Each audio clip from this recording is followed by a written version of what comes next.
സമയം ഇപ്പോൾ ഏകദേശം 1:30 പെട്ടെന്ന് ഫുഡ് കഴിച്ചു റെഡിയായി നമുക്കൊന്ന് പുറത്തു പോകണം. അതുകൊണ്ട് തന്നെ കുക്കിങ്ങും ബാക്കിയുള്ള കാര്യങ്ങളും സടപടയും ചെയ്തു.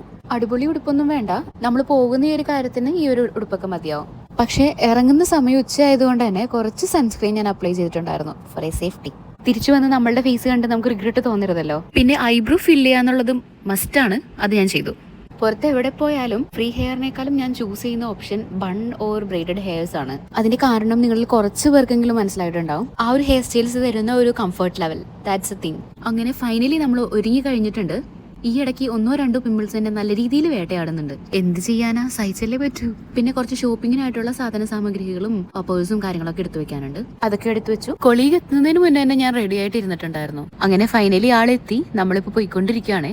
നമ്മൾ ഓൺ ദ വേ ആണ് സ്ഥലത്തേക്ക്. എന്നിട്ട് ഞാൻ കാര്യം പറഞ്ഞില്ല അല്ലെ, എവിടേക്കാ പോണേ എന്തിനാ പോണേന്നൊന്നും ഞാൻ പറഞ്ഞിട്ടില്ല.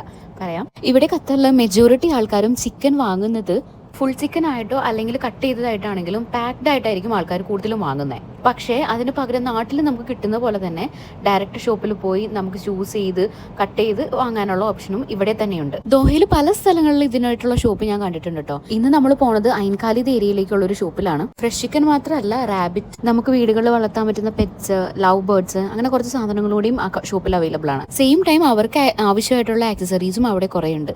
ചിക്കൻ വാങ്ങാനുള്ള ആവശ്യത്തിനായിട്ടാണോ നമ്മൾ ഡയറക്റ്റ് അവിടെ പോയത്. ചിക്കൻ കട്ട് ചെയ്ത് കിട്ടുന്ന സമയം നമ്മൾ അവിടെ കുറച്ച് നേരം സ്പെൻഡ് ചെയ്തിട്ടുണ്ടായിരുന്നു. കുറേ പെറ്റ്സ് ഉണ്ട് കേട്ടോ. ഞാൻ നേരത്തെ പറഞ്ഞ പോലെ എനിക്ക് അവിടെ എന്നെ കൂടുതൽ അട്രാക്ട് ചെയ്തതും ഭയങ്കര ക്യൂട്ടായിട്ട് തോന്നിയതും ഈ റാബിറ്റ്സ് ആണ് കേട്ടോ.